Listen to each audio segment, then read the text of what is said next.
समझाओ रे टूरी तोर को शरम नहीं लागते। घर माँ बला के मोलार तैहर एतिले ओती न चावते।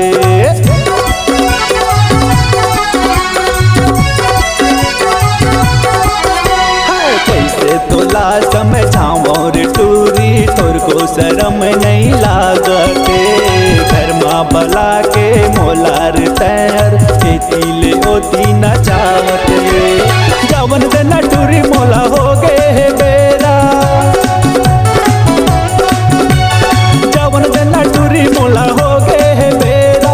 रद्दा देखते होई घर गति मोला कैसे तोला समझावा हो। घर माँ बला के फैकाला दे के आनी बानी गोटियावत। घर माँ बला के फैकाला दे के आनी बानी गोटियावत। टूरी है केला मोला घर माँ बलावत।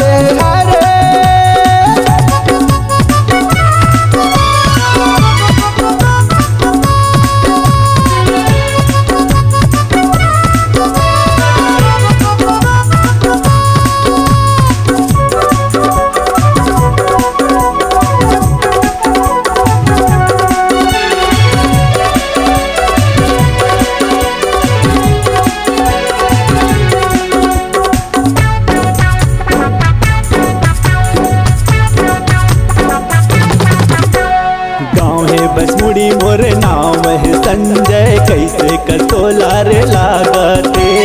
जावन देना टूरी मोला आहूँ फिर मैं हर ऐसे कई के मनावत है।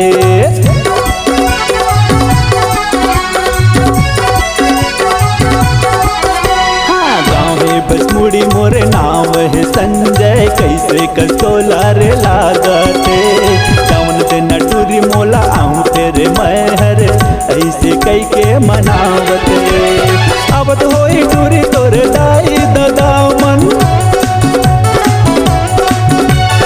अब तो होई टूरी तोर दाई ददामन। देख डारी मोला तोर दाई ददामन। पांडा मोर बढ़ जाही वो घर माँ बला के फैकाला दे के आनी बानी गोटियावत। घर माँ बला के फैकाला दे के आनी बानी गोटियावत। टूरी है केला मोला घर माँ बलावत। टूरी है केला मोला घर माँ बलावत। आ जाना कई के बलावत। घर माँ नहीं है कोनो वो घर माँ बला के फैकाला दे के आनी बानी गोटियावत। घर माँ बला के फैकाला दे के आनी बानी गोटियावत। घर माँ बला के फैकाला दे के आनी बानी गोटियावत। घर माँ बला के फैकाला दे के आनी बानी गोटियावत।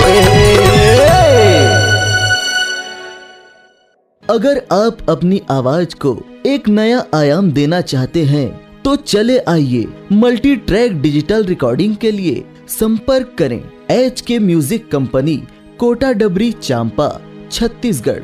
मोबाइल नंबर है 9329 238487 और 8085380339।